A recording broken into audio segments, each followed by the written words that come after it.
Salam Bapak Ibu Saudara sekalian. Ya, puji Tuhan. Ya, senang sekali bisa saudaraku kita beribadah bersama-sama. Dan hari ini kita boleh mendengarkan firman Tuhan saudara, ya, dalam ibadah penggembalaan ibadah raya hari ini. Saudaraku, puji Tuhan bisa terlihat. Karena memang yang paling penting hadir bersama dengan kita adalah Tuhan sendiri. Ada amin.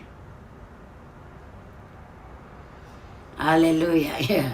Jadi suaranya tolong dihidupkan ya supaya terdengar. Ya, saudaraku, topik firman Tuhan bagi kita hari ini adalah ibadah dan korban. Ya, saya mengajak kita sama-sama katakan ibadah dan korban. 1, 2 ya.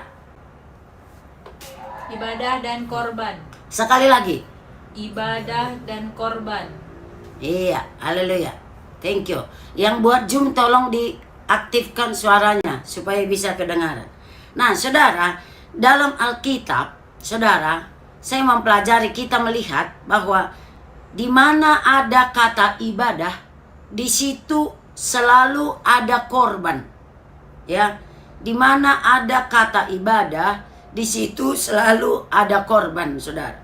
Ya, ada itu korban bakaran, korban sajian, korban keselamatan, korban penebus salah, korban penghapus dosa, korban ucapan syukur, dan korban-korban lainnya, saudara. Ya, saya melihat dari kamus, saudaraku, saya harap saudara bisa mendengar dengan baik. Korban adalah orang-orang yang baik secara individu maupun secara kolektif menderita, ya, menderita kerugian. Jadi di dalam korban ada sakit, ada menderita, termasuk kerugian fisik ataupun kerugian mental, kerugian emosi, kerugian harga diri, kerugian ekonomi yang substansial terhadap hak-hak pribadinya sebenarnya. Artinya sebenarnya dia berhak bisa senang-senangan, tapi dia harus korbankan itu. Itu namanya korban. Dia harus menderita karena harus melepaskan itu. Itu namanya korban. Dan di dalam Alkitab, saudara yang dikasih oleh Tuhan, setiap ibadah selalu disertai dengan korban. Ya, saudara, misalnya sejak manusia mula-mula, sejak manusia yang pertama sekali di dunia ini, ya, kita ini udah manusia generasi kesekian banyak. Tapi sejak manusia masih yang mula-mula, saudaraku, yaitu Kain dan Habel, Adam, Tuhan telah menyuruh untuk berkorban. Bahkan ketika manusia mula-mula berdosa, saudara, ya, Tuhan mengorbankan, saudaraku, binatang. Jadi selalu ada yang dikorbankan, saudara. Ya, selalu ada yang dikorbankan. Oke, sebentar. Saya kurang tahu bagaimana responnya karena saya lihat ini ada jalan sana sini. Saya mau tanya, apakah saudara semua mendengar suara saya? Kalau mendengar tolong lambaikan tangannya. Oke, berarti saya lanjutkan, ya. Saudaraku, sejak Adam dan Hawa jatuh ke dalam dosa, Tuhan telah melakukan korban, pengorbanan, yaitu binatang yang menderita, kehilangan nyawa. Demikian juga selanjutnya Kain dan Habel, mereka juga berkorban. Ya, mereka mempersembahkan korban. Tadi saya ulangi, dalam korban harus ada menderita, sakit, dirugikan. Oke. Kemudian saudara, korban terbesar yang kita tahu adalah Yesus. Yesus Kristus yang adalah pencipta langit dan bumi, yang punya segala-galanya. Dia mengorbankan dirinya, saudaraku, menjadi tebusan dosa kita yang dimulai sejak dia lahir. Dia datang ke dunia ini, itu sudah korban, pengorbanan. Dia tinggalkan sorga, tahtanya, singgasananya, di mana dia tidak akan pernah ada menderita. Dia disembah, dia diagungkan. Tapi dia tinggalkan itu. Dia tidak turun sebagai malaikat. Malaikat aja sudah rendah, tapi dia turun sebagai saudara dan saya, sebagai manusia. Ya, kita yang hina dini ini menjadi sama dengan kita. Kita semua tahu lahir di kandang binatang. Bahkan selama di dunia ini kurang lebih 35 tahun. Dia terus menderita, saudara. Ya, dan itu adalah korban, itu pengorbanan. Dan hukuman atas dosa kita, saudara, dipindahkan semua kepada Kristus. Sebagai pengganti kita, saudara. Dia menggantikan kita untuk menanggung akibat dosa. Hukuman itu dipikulnya, saudaraku, oleh Tuhan Yesus sendiri. Kita lihat sebentar perjalanan secara singkat. Penderitaan Yesus. Korban yang saudaraku yang diberikan Tuhan Yesus dalam Mazmur 22. Ya. Kalau saudaraku saudara yang mendengar, saudara boleh baca, dan saya minta di sini nanti akan dibaca oleh saudaraku anak kami beberapa orang, dan anak kami Ribka akan lebih berkuat. Mazmur 22 ayat 1 sampai ayat 2. Setelah itu nanti 6 sampai 8. Kita dengarkan dulu dan saudara yang lain bisa bacanya. Mazmur 22 1 sampai 2. Mazmur 22 ayat 1 sampai 2. Untuk pemimpin biduan menurut lagu Rusa di kala fajar, Mazmur Daud. Allahku, Allahku, mengapa engkau meninggalkan aku? Aku berseru tetapi engkau tetap jauh dan tidak menolong aku. Iya.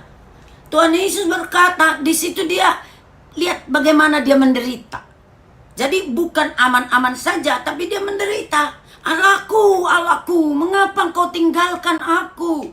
Aku berseru-seru, Bapa, tapi engkau tidak menolong aku. Itu penderitaan demi kehendak Bapa. Jadi ada penderitaan, saudara. Ya. Kemudian kita baca ayat yang itu tadi. Ya. Sekarang kita baca ayat 6 sampai dengan ayat 8. Silakan. Mazmur 22 ayat 6 sampai 8. Tetapi aku ini ulat dan bukan orang, celah bagi manusia, dihina oleh orang banyak. Semua yang melihat aku mengolok-olok aku, mereka mencibirkan bibirnya, menggelengkan kepalanya. Oke. Nah, saudaraku lihat apa ya, ini pengakuan Tuhan Yesus. Jadi sebenarnya Yesus tidak senang-senang dia, saudaraku, melakukan pengorbanan untuk kita. Dia ada perkataan langsung dari Tuhan Yesus. Dia berkata, aku ini celah, aku ini ulat, celah bagi manusia, dihina. Orang-orang yang melihat aku pun mengolok-olok aku. Mereka mencibirkan bibirnya, menggelengkan kepalanya. Jadi kita melihat, saudaraku, bagaimana, saudaraku, pengorbanan Tuhan Yesus. Kita baca lagi ayat yang ke-12 sampai dengan 18. Mazmur 22 ayat 12 sampai 18. Banyak lembu jantan mengerumuni aku, banteng-banteng dari Basan mengepung aku. Mereka mengangakkan mulutnya terhadap aku seperti singa yang menerkam dan mengaum. Seperti air aku tercurah dan segala tulangku terlepas dari sendinya. Hatiku menjadi seperti lilin, hancur luluh di dalam dadaku. Kekuatanku kering seperti beling, lidahku melekat pada langit-langit mulutku, dan dalam debu maut kau letakkan aku. Sebab anjing-anjing mengerumuni aku, gerombolan penjahat mengepung aku, mereka menusuk tangan dan kakiku. Segala tulangku dapat kuhitung, mereka menonton, mereka memandangi aku. Mereka membagi-bagi pakaianku di antara mereka, dan mereka membuang undi atas jubahku. Iya, saudara. Jadi untuk terlaksananya kehendak Allah, sehingga saudara dan saya menjadi seperti sekarang. Kita menjadi anak Tuhan, dosa kita diampuni, saudaraku, hidup kita dilayakkan, diangkat kita, disiapkan sorga bagi kita, saudaraku. Kita menjadi, saudaraku, milik sorga. Itu, saudaraku, lewat pengorbanan. Ya, kita sudah baca barusan bagaimana Tuhan berteriak, saudara. Dia mengeluhkan penderitaannya kepada Bapa, saudara. Dia berbicara kepada Bapa. Bagaimana, saudaraku, firman Tuhan melukiskan penderitaan, ya, pengorbanan, saudara. Kerugian, saudaraku, yang dialami oleh Tuhan Yesus, saudaraku, untuk terlaksananya kehendak Bapa bagi kita. Nah, jadi saudaraku, itu salah satu contoh, saudaraku, ya, yang jelas-jelas kita tahu. Nah, intinya, saudaraku, korban dan ibadah selalu berjalan bersama-sama. Beribadah berarti berkorban. Karena itu, saudara, mari kita kembali kepada jalan-jalan Tuhan. Mari kita kembali kepada Alkitab dan meluruskan motivasi dan tujuan kita beribadah. Ya, bahwa beribadah bukanlah cerita hanya sekedar mujizat, bukanlah hanya sekedar berkat-berkat, saudara. Ya, dan sejenisnya. Ada banyak orang berpikir beribadah itu berkat, beribadah itu ya mujizat, beribadah itu ya kesembuhan, beribadah itu ya ada kelonggaran.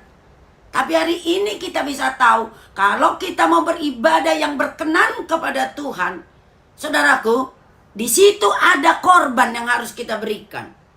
Ya, di situ harus ada harga, ada saudaraku yang dirugikan dari kita. Nanti kita melihat lebih lanjut, saudaraku. Saya mau sampaikan hari ini bahwa sejujurnya Yesus bukanlah hanya sekedar pelipur lara, saudara.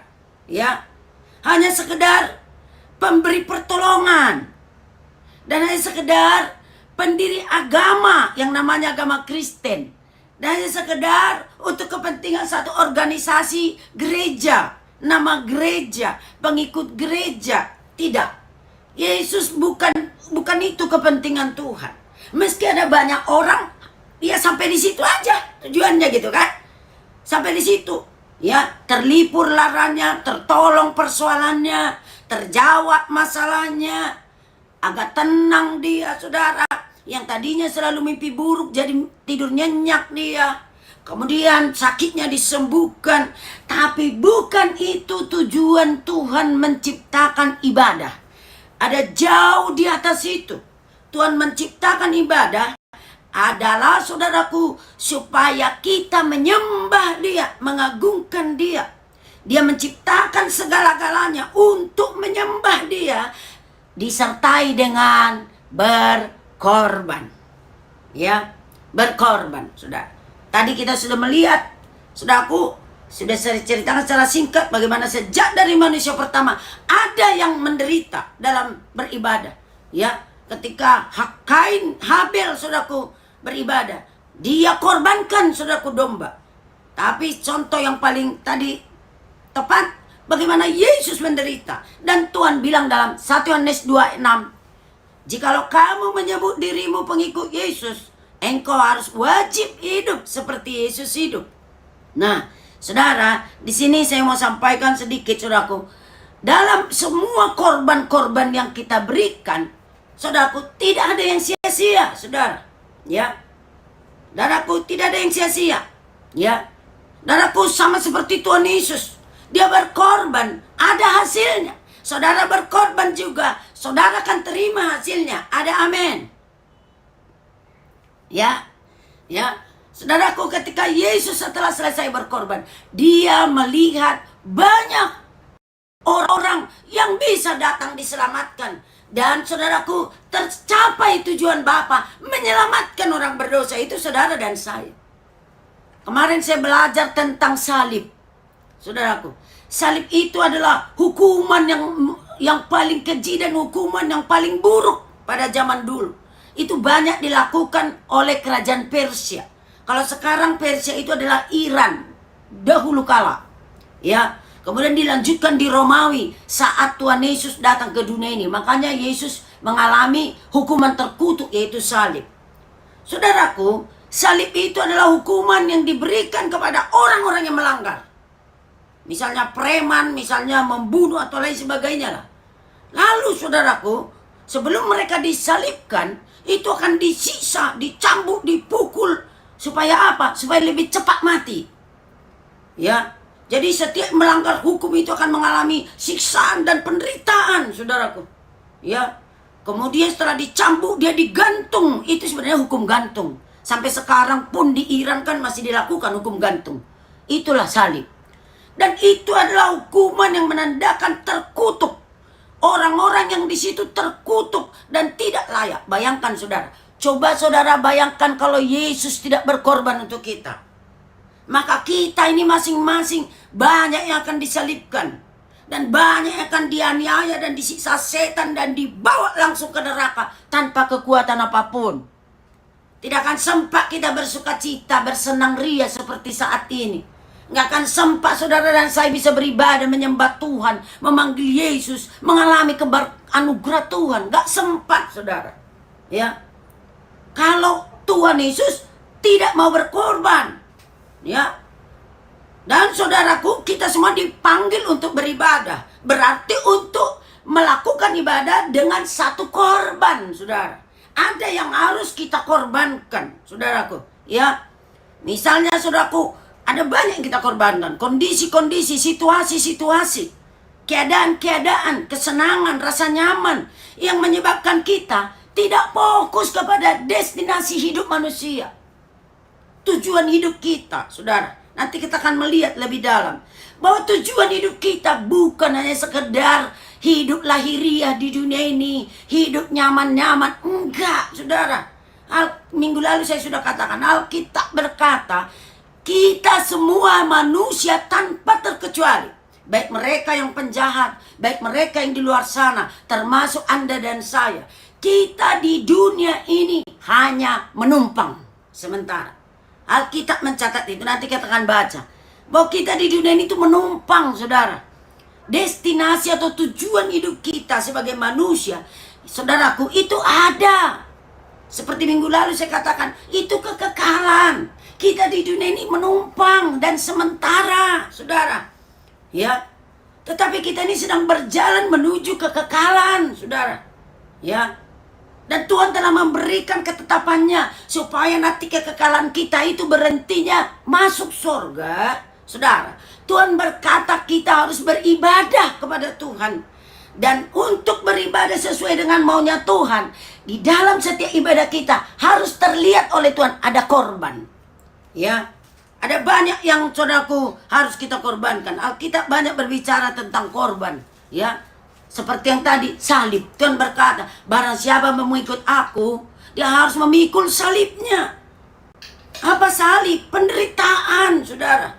Ya, kita harus rela melepaskan kesenangan kita. Apalagi ya, yang pribadi-pribadi lah dulu, yang milik kita sendiri. Apalagi misalnya, pilihan-pilihan rasa nyaman kita. Tujuan-tujuan kita yang semuanya fokusnya adalah dunia, saudara.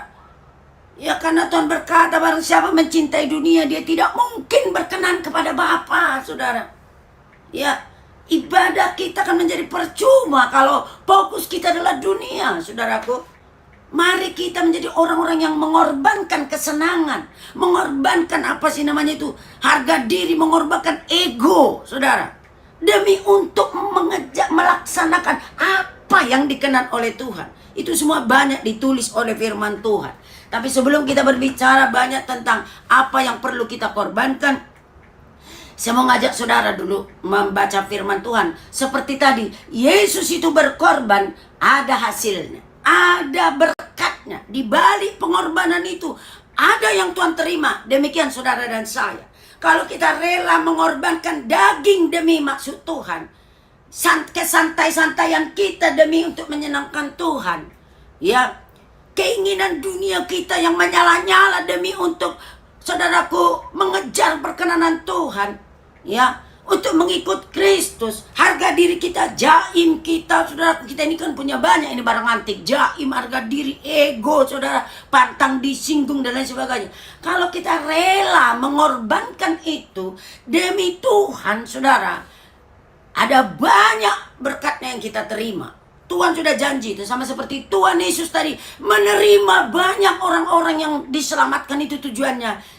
Tuhan juga berkata, penderitaan kita akan menerima berkat. Kita akan menerima berkat dalam. Mari kita baca 2 Korintus 4 ayat yang ke-17.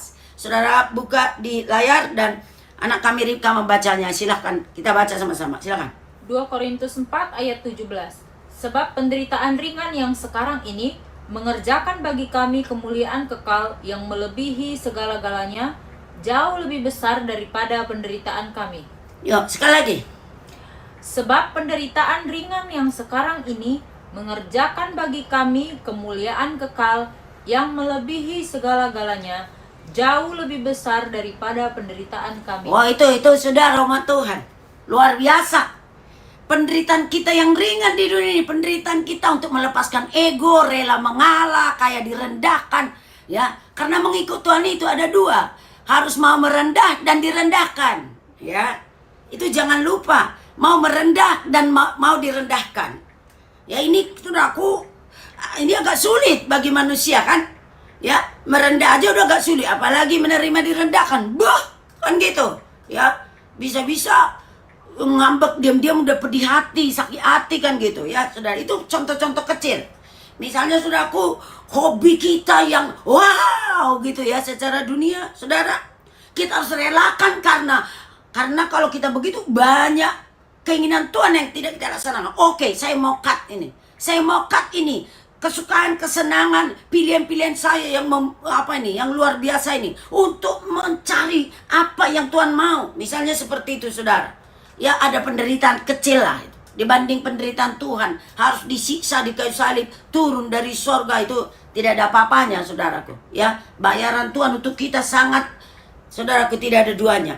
Tapi saudaraku, kita relakan kesenangan kita relakan kesombongan kita relakan, saudaraku, hak pribadi kita, saudaraku, untuk mengejar panggilan Tuhan, untuk menjadi berkat bagi banyak orang, sehingga kita menjadi, saudaraku, terang, saudaraku, bagi banyak orang. Itu kan ada penderitaan kan? Karena kan biasanya kan kita kan nggak mau kita harus menjadi berkat bagi orang, harus menjadi si talu-talu, menjadi si keo-keo, ya kan? Harus sangkal diri kita. Biasanya kan kita, wah, kan gitu ya. Saudara ya. Tapi saudaraku, Tuhan bilang tadi, penderitaan itu cuma ringan. Tapi apa hasilnya? Kemuliaan kekal. Katakan amin. Amen. Ya. Kemuliaan kekal, saudara. Ya. Minggu lalu saya sudah bilang, jangan mau ditipu setan. Setan akan berusaha membuat saudara membuming dan sangat membumi. Wah, tapi itu adalah sasaran setan untuk membumi, hanguskan saudara. Ya, saudaraku ya. Jangan mau ditipu setan, karena apapun yang bisa saudara kumpulkan, bahkan Tuhan Yesus pernah berkata, apa artinya? Tuhan Yesus pernah bilang ya, apa gunanya kau peroleh seisi dunia ini? Wow. Tapi jiwamu binasa. Ya, tidak ada manusia yang hidup 1000 tahun, saudara, sekarang ini. Tapi andai pun kita semua ada di antara saudara, saking sehatnya, saking luar biasanya, 1000 tahun lah umur saudara. Itu hanya sedetik dibanding setelah saudara meninggalkan dunia yang 1000 tahun. Nanti selama-lamanya nggak ada batas lagi, saudara. Ya, semua sebentar. Jangan mau ditipu setan, membuat dunia ini adalah segalanya bagi saudara, destinasi tujuan hidup saudara. Jangan mau ditipu setan. Dunia ini tempat kita menumpang. Dunia ini tempat kita sementara, saudara. Ya, saudaraku, dan Tuhan berkata, saudaraku, untuk itulah kita harus siap menderita dan kita korbankan. Duniawi kita harus kita korbankan untuk, saudaraku, tujuan kekal kita. Karena tadi Tuhan udah bilang, penderitaan kita yang ringan demi Tuhan yang sekarang ini akan menghasilkan kemuliaan kekal. Wow, tidak 1000 tahun, tidak 2000 tahun. Karena setelah di dunia ini kita akan selama-lamanya hidup. Gak bisa lagi, saudaraku, kembali ke dunia ini. Itulah hidup yang sebenarnya. Di sana kita selama-lamanya. Dan Tuhan bilang Tuhan mendatangkan kemuliaan kekal. Ada upah mahkota dan sorga. Tidak ke neraka, saudara. Karena neraka itu pasti real, itu ada. Ya, maka Tuhan bilang, saudaraku, beribadah. Dan dalam ibadah itu hanya resmi di hadapan Tuhan kalau ada korban.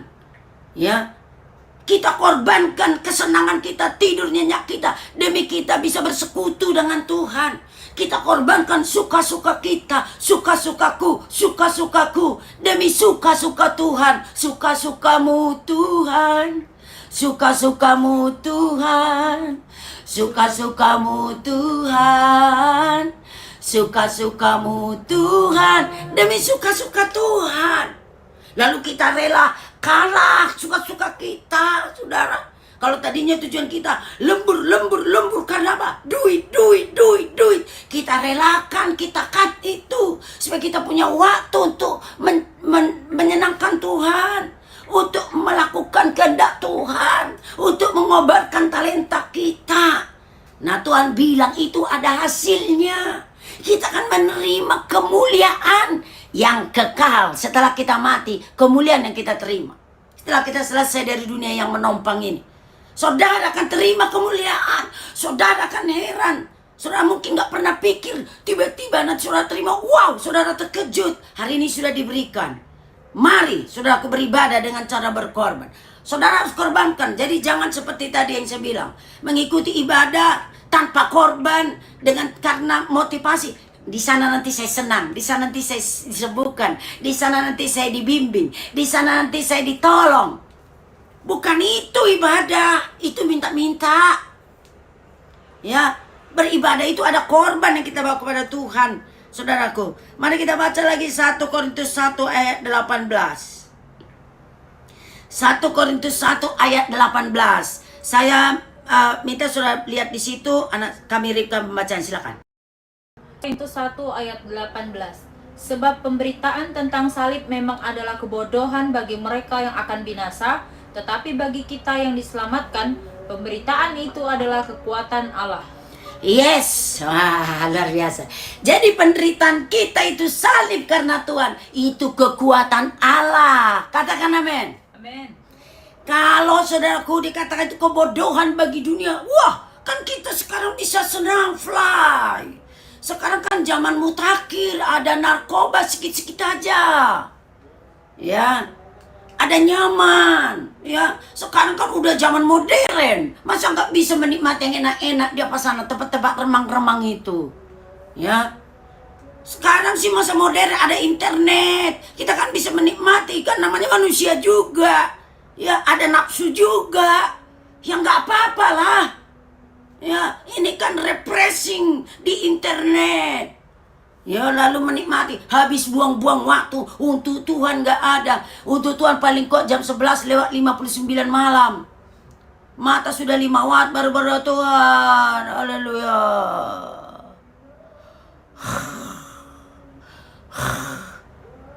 Dalam nama Yesus bangun jam 3 karena mimpi digigit beruang. Ya, saudara yang dikasih oleh Tuhan. Ya, itu makanya katakan bagi orang dia tidak tahu tujuan hidup ini, yang sudah aku nggak kenal Yesus, dikatakan pemberitaan salib itu kebodohan. Itu menghalangi nafsu dagingnya, kesenangannya, kepuasannya. Kalau Pak Gembala dulu bilang hagio nih dagingnya, artinya kepuasan dagingnya itu menghambat. Berita itu kebodohan bagi dia, dia nggak suka itu. Tapi firman Tuhan tadi bilang, bagi kita yang mau diselamatkan, yang mau nanti kelak tinggal di sorga selama-lamanya. Karena dunia ini cuma menumpang, jangan sampai gagal ya. Di dunia ini sebentar, jangan mau tertipu. Tuhan bilang itu adalah kuasa Allah, kekuatan Allah, berkat Tuhan. Jadi kalau saudara berkorban demi Tuhan, itu ada berkat dalamnya. Kita baca lagi, 1 Korintus 15 ayat 58. Silakan buka di layar, anak kami Ribka akan membaca di sini. Silakan. 1 Korintus 15 ayat yang ke-58. Karena itu saudara-saudaraku yang kekasih, berdirilah teguh. Jangan goyah dan giatlah selalu dalam pekerjaan Tuhan. Sebab kamu tahu bahwa dalam persekutuan dengan Tuhan, jerih payahmu tidak sia-sia. Yes. Ingat saudara-saudaraku, kekasih-kekasih kami dalam Tuhan. Semua jerih lelahmu karena Tuhan. Engkau tadi bangun harus pagi-pagi. Engkau mulai asing, mengasingkan dirimu. Engkau mulai mengurangi keduniawianmu. Engkau mulai mengorbankan kesenangan-kesenangan duniamu. Dan engkau mulai berubah. Engkau mulai mengejar panggilan Tuhan. Tuhan bilang, semua jerih lelahmu karena Tuhan. Tidak ada yang sia-sia. Amin. Amin. Ya, enggak sia-sia saudara. Ya, yang sia-sia adalah kalau kau membuming, kalau engkau mengejar mendunia, itu sia-sia. Di dunia ini setan membabat hidupmu, nanti neraka menunggu hidupmu. Tapi kalau engkau berkorban, berjerih lelah demi saudaraku mencari apa yang Tuhan senang. Lomo-lomo mi Tuhan, lomo-lomo mi Tuhan, demi Tuhan. Tuhan bilang semua pengorbananmu itu tidak sia-sia. Itu yang Tuhan Yesus lihat. Mengapa dia sampai rela tinggalkan sorga. Dia lahir pun di kandang binatang. Dia selama di dunia ini pun disingkirkan orang. Bahkan dia mengalami hukuman terkutuk, hukum gantung. Disiksa. Dia rela itu karena dia lihat upah yang luar biasa di balik itu. Penderitaan saudara demi Tuhan gak seberapa. Mari kita semua mau berkorban untuk Tuhan. Kita baca lagi Ibrani 6 ayat yang ke-10. Sudah buka di situ. Dan aku anak Amerika membaca di sini. Ibrani 6 ayat yang ke-10. Ibrani 6 ayat yang ke-10. Sebab Allah bukan tidak adil sehingga ia lupa akan pekerjaanmu dan kasihmu yang kamu tunjukkan terhadap namanya oleh pelayanan kamu kepada orang-orang kudus yang masih kamu lakukan sampai sekarang. Yes. Berapa orang sampai sekarang masih tetap suruhku memberi hidupnya untuk mengerjakan keinginan Tuhan. Tuhan bilang Tuhan tidak lupa. Haleluya. Sudah datang beribadah ke Louis, saudaraku. Tuhan gak lupa. Apapun jerih lelahmu demi Tuhan, Tuhan gak lupa. Kalau engkau mengorbankan saudaraku tawaran gaji yang gede demi untuk bisa mewujudkan maunya Tuhan, Tuhan gak lupa, saudara. Tuhan gak anti berkat, cuman Tuhan gak mau tujuan kita berkat. Tuhan bilang cari saja dahulu kerajaan Allah. Semuanya itu tidak akan dikurangi, justru ditambahkan. Saya senang dengan anak kami Joyce. Berulang-ulang ada banyak tawaran, ada banyak kesempatan. Dia selalu bilang, tidak mak, biar aja aku di Medan dulu. Kenapa nak? Aku harus membantu pelayanan. Meski ada banyak tawaran untuk lebih oke. Dia tolak. Kemarin ada tawaran dari perusahaan besar di negara ini. Dia tolak saudara, beberapa tawaran. Ya, itulah contoh berkorban demi memilih apa yang menyenangkan Tuhan. Halo everybody, saudara-saudara yang belum ada pengorbanan dalam bukti. Bahkan mungkin sudah termasuk orang yang mau beribadah karena tujuan sekedar beragama, sekedar kegiatan rutinitas gereja. Sudah datang beribadah sekedar untuk menyenangkan, memuaskan hati saudara. Saudara bertobat, ini terakhir hari ini. Supaya engkau nanti tidak menyesal, saudaraku. Ya. Kalau engkau, saudaraku, mau beribadah tapi tidak pernah mengorbankan, engkau tahu kau harus melayani. Tapi, saudaraku, tawaran pekerjaan untuk pekerjaanmu hari ini membuat talentamu harus tersimpan. Membuat karunia panggilan Tuhan dalam hidup harus tertahan. Dan engkau hanya datang beribadah, mungkin datang kemudian belum selesai lagu pertama engkau harus pulang. Karena engkau takut masalah soal kehilangan gaji dan sebagainya. Gak ada pengorbanan. Saya peringatkan engkau rugi. Dunia ini bukan segala-galanya. Dengar bebas. Pemilik kuasa di sorga, di bumi, di bawah bumi itu Tuhan. Tuhan bilang cari dahulu kerajaanku dan kebenarannya. Sekaliannya ku tambahkan. Saya bilang sama anak saya, kami Rika tadi malam. Kau sembunyi pun di gua Pamela. Tuhan akan suruh berkatnya mengejar kau. Dengan pakai map sampai di gua Pamela tersebut. Selama engkau hidup tujuanmu adalah menyenangkan Tuhan. Kalau tidak seperti itu kita nggak percaya janji Tuhan, kita nggak percaya firman Tuhan.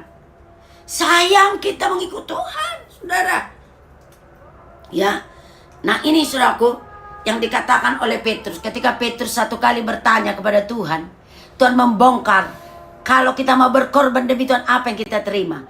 Saya mengajak saudara membaca Markus pasal 10. Markus pasal 10 ayat 28 sampai 31. Markus pasal 10 28 sampai 31. Saya minta anak kami Rika membaca dan saudara semua di situ lihat di layar bisa dibaca. Silakan. Markus 10 ayat 28 sampai 31. Berkatalah Petrus kepada Yesus, "Kami ini telah meninggalkan segala sesuatu dan mengikut Engkau." Jawab Yesus, "Aku berkata kepadamu, sesungguhnya setiap orang yang karena aku dan karena Injil meninggalkan rumahnya, saudaranya laki-laki atau saudaranya perempuan, ibunya atau bapaknya, anak-anaknya atau ladangnya, orang itu sekarang pada masa ini juga akan menerima kembali 100 kali lipat. Rumah, saudara laki-laki, saudara perempuan, ibu, anak, dan sekalipun disertai berbagai penganiayaan, dan pada zaman yang akan datang ia akan menerima hidup yang kekal. Tetapi banyak orang yang terdahulu akan menjadi yang terakhir, dan yang terakhir akan menjadi yang terdahulu. Yes, Tuhan bongkar rahasianya. Ketika Petrus bertanya, Tuhan, kami sudah tinggalkan segalanya. Kami sudah korbankan segalanya demi Engkau. Apa jadinya kami ini? Saudara harus percaya penguasa alam semesta itu Tuhan. Kalau saudara mengikut Tuhan, saudara harus tahu bahwa saudara ada di tangan sang penguasa segala sesuatu. Haleluya. Ya, saudara yang dikasih oleh Tuhan. Petrus tanya, kami sudah meninggalkan segalanya. Apa yang bisa kami terima? Apa kata Tuhan? Aku berkata kepadamu, setiap orang yang karena aku, panggilanku, panggilan sorga, dan karena Injil, meninggalkan A, B, C, D, mengorbankan. Bahkan miliknya yang dia korbankan, segalanya yang termahal bagi dia rela korbankan demi aku. Apa kata Tuhan? Dia akan memperoleh 100 kali lipat di dunia ini. Haleluya. Amen. 100 kali lipat, men. Dan Tuhan bilang kelak dia akan menerima hidup kekal, tidak ke neraka, saudara. Jangan main-main, neraka itu nyata loh. Orang yang main-main ikut Tuhan sudah pasti itu nanti tinggal di neraka. Ya. Saudaraku, kita harus hindari itu. Apapun harus kita lakukan supaya kita tidak ke neraka. Ya, saudara yang dikasih oleh Tuhan, Tuhan bilang, sekarang 100 kali lipat. Saya mengalami tersebut. Saya adalah saksi, salah satu saksi yang melepaskan dan meninggalkan segala-galanya. Segala kesempatan, segala kenyamanan, segala yang indah, segala yang enak, segala tawaran. Dan menjadi tidak siapa-siapa demi Tuhan, menjadi budak-budak. Menjadi orang tidak, saudaraku, dipandang demi Tuhan. Betul, saudaraku menjadi saksi. Saya terima, saudara. Saudara-saudara, dulu saya pernah tinggalkan saudara-saudara saya. Saya terima di seluruh Indonesia, bahkan di luar negeri. Ada banyak, lebih 100 kali lipat saya terima. Tuhan kembalikan, saudara. Saya dulu pikir saya harus sarjana hukum dan harus menteri kehakiman. Pokoknya titiknya, langkah pertama saya harus jadi sarjana hukum. Dan Tuhan kasih saudaraku tinggal satu yang belum sarjana hukum dari 4 anak kami. Nanti pun saya sarankan juga akan mengambil sarjana hukum. Sehingga 100%. 100 kali lipat. Ya, betul. Tuhan itu gak dusta, saudara. Jadi kalau saudara pikir aku udah ikut Tuhan bu, setahun, 2 tahun, 3 tahun. Ya, yang kuterima bukan 100 kali lipat. 2 kali lipat pun tidak ada. Yang jujur-jujur ya bu, makin kesininya makin kempes. Mari perbaiki hidupmu dalam mengikut Tuhan. Mengikut Tuhan harus ada pengorbanan. Ada yang sakit. Harus ada yang menderita. Ya itu rata-rata sifat dosa kita. Harus rela kita menderita, saudara. Ya. Nah jadi saudaraku, udah clear kita lihat bahwasannya saudaraku, ya, semua pengorbanan kita dalam mengikut Tuhan itu tidak ada, saudaraku, tidak akan sia-sia. Tuhan udah bilang itu akan diberikan, akan dibalas dan dikembalikan. Dan diingat Tuhan, tidak dilupakan Tuhan, akan dikembalikan Tuhan kepada saudara. Seberapa pengorbanan saudara hingga saat ini, tunggu tanggal mainnya, saudara akan terima balasan dari Tuhan. Ya, yang belum berkorban, mari jangan tinggal tetap tidak berkorban. Yang merasa yang penting beragama, stop. Mengikut Tuhan bukan sekedar agama. Yesus tidak pernah datang untuk membuat satu agama yang namanya agama Kristen. No. Dia datang menuntun manusia untuk sampai ke sorga, lepas dari hukuman kekal, ditolong Tuhan, bebas dari kutuk dosa. Haleluya. Selanjutnya, poin-poin terakhir. Apa saja yang harus kita korbankan? Ada banyak, saudara. Di Alkitab ada banyak yang disuruh Tuhan harus kita korbankan, saudaraku. Mari kita baca dulu 2 Korintus 5 ayat 15. 2 Korintus 5 ayat 15. Ya, saudara lihat, anak kami Rika membaca. Silakan. 2 Korintus 5 ayat 15. Dan Kristus telah mati untuk semua orang, supaya mereka yang hidup tidak lagi hidup untuk dirinya sendiri, tetapi untuk Dia yang telah mati dan telah dibangkitkan untuk mereka. Haleluya.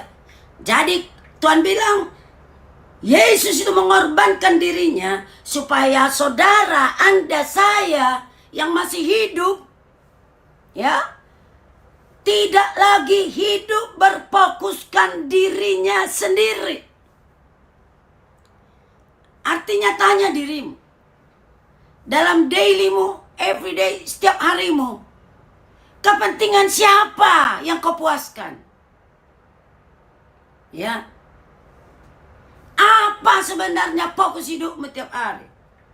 Adakah Tuhan, kesenangan Tuhan yang kau utamakan?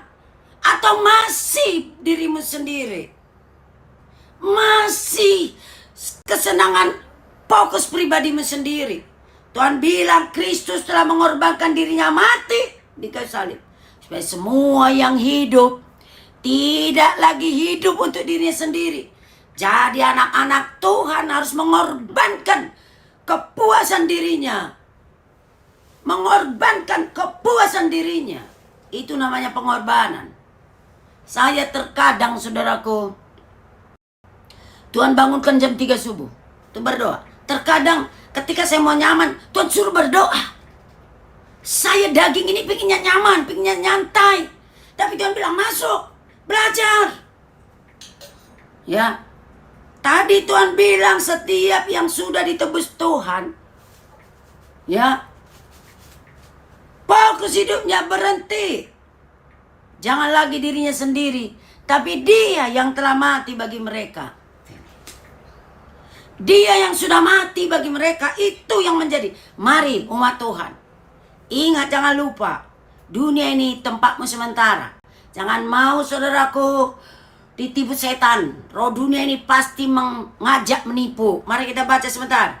Ibrani 13 ayat 14. Haleluya. Ibrani 13 ayat 14. Saudara buka, anak kami Ribka akan baca.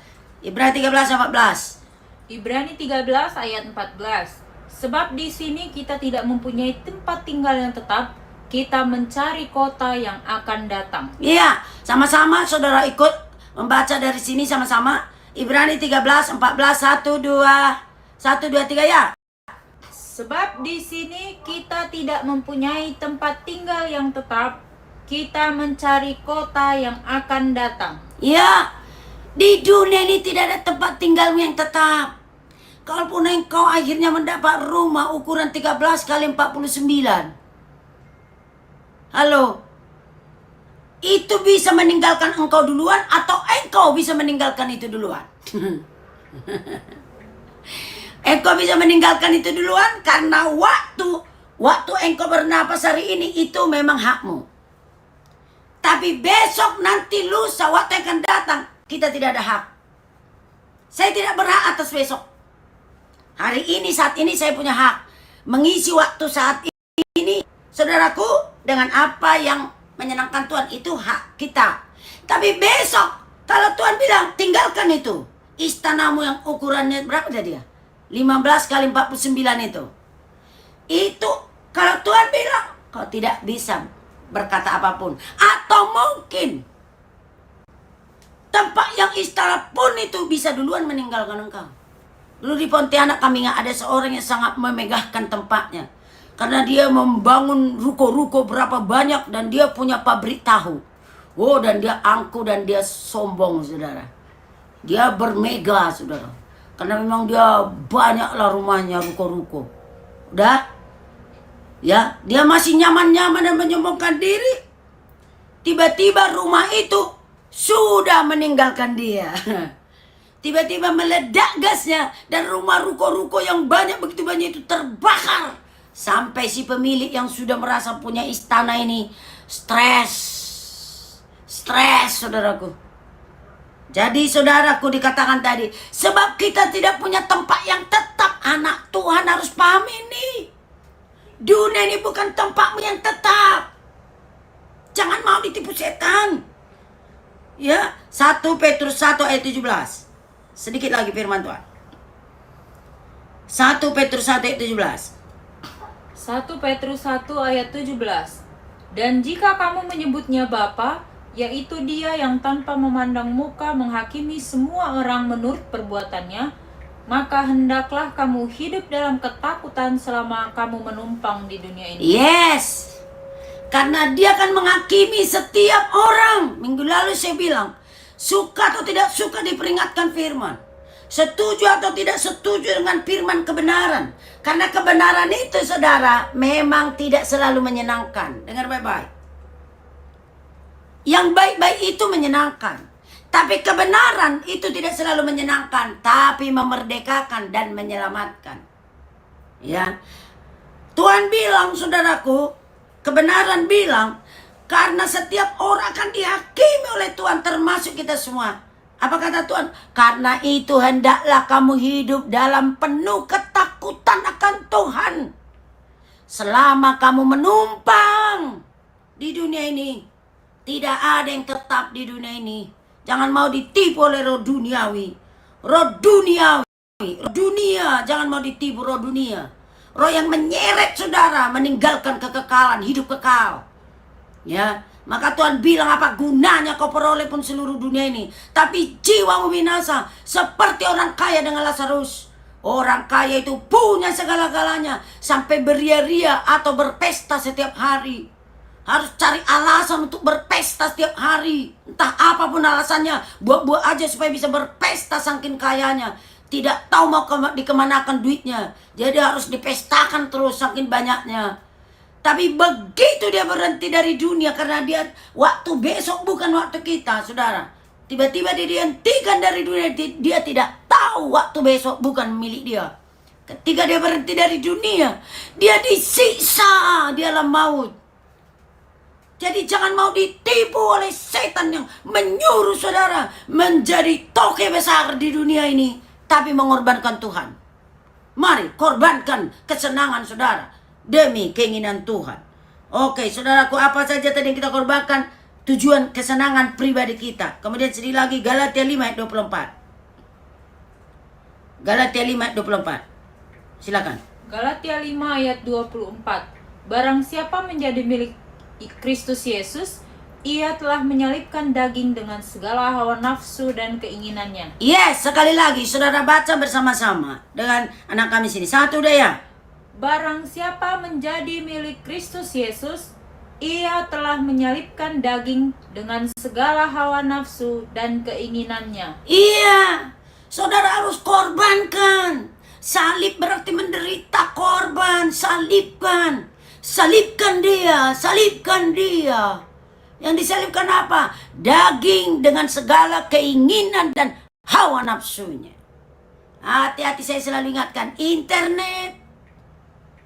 Maka Tuhan bilang kalau matamu jahat, matamu gak punya rem, matamu bawa ke neraka karena matamu selalu getek, sete. Tidak ada rem. Tuhan bilang, lebih kau cungkil selagi kau hidup. Jangan karena matamu gak punya rem itu membawa kau ke neraka. Tuhan bilang, soalku apa yang harus kita korbankan? Daging dengan segala keinginan dan hawa nafsunya. Ada berapa orang di antara saudara belum tegas menolak, saudaraku, segala tampilan internet yang membuat saudara menjadi kerasukan dan tidak dikenan Tuhan. Hari ini stop, minta ampun, minta darah Yesus melepaskan, membebaskan, saudaraku. Ya, hawa nafsu daging dan keinginannya, kesenangannya, kesenangan daging itu semua gak pernah maunya Tuhan. Daging itu punya kesenangan sendiri, dan itu adalah lawan dari kesenangan Tuhan. Nah, maka daripada itu, saudaraku, Tuhan bilang, saudaraku, salibkan daging. Ya, salibkan, saudaraku, kesenangan dunia. Minggu lalu sudah saya jelaskan ini panjang lebar, saudaraku. Salibkan kemauan-kemauan akan, saudaraku, dosa, salibkan. Mari, saudaraku, mulai bertumbuh, saudaraku. Tentu kita harus terus-menerus melatih diri, karena kita tidak ujuk-ujuk tiba-tiba otomatis rohani. Tidak. Jangan saudara tetap stagnasi, jangan saudara tetap bertahan. Ya, haleluya. Apakah ada gangguan saudara? Oke, saudaraku, ya. Jadi, haleluya. Saudara bisa dengar? Kalau masih tetap bisa dengar, tolong angkat tangannya. Masih tetap bisa dengar? Haleluya. Oke, sedikit lagi, saya lanjutkan. Kita tidak ujuk-ujuk langsung rohani amat. Poin demi poin, poin to poin tiap hari. Yang terbiasa malas mulai salibkan, mulai korbankan kemalasan. yang masih dikuasai amarah, kekesalan, kebencian, sakit hati, mulai poin demi poin, mulai cicil terus bertumbuh. Tidak tiba-tiba bim salabim rohani amat, ujuk-ujuk langsung sangat rohani. Enggak ada itu.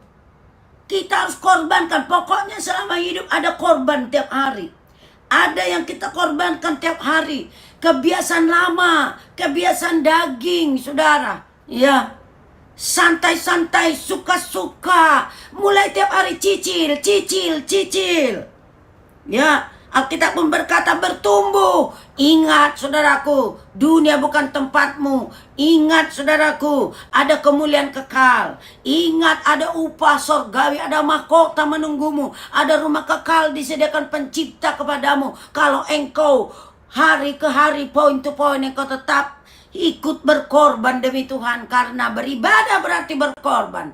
Dan tujuan Tuhan menyelamatkan kita adalah supaya kita beribadah. Di mana beribadah, di situ ada pengorbanan. Mari kita semua terus setia. Mari kita terus melakukannya. Mari jadi pelaku. Biar firman ini mengerjakan saudara. Biar firman ini merombak hidup saudara. Mari ambil keputusan. Oh Tuhan, saya berhenti hidup suka-suka. Saya berhenti disesatkan, berpikir bahwa ibadah itu cuma menyenangkan, melaksanakan kegiatan rutinitas, ada tanda tangan atau ada kelepasan. Saya mau stop Tuhan. Saya mulai berkorban. Berkorban secara pribadi untuk berdoa.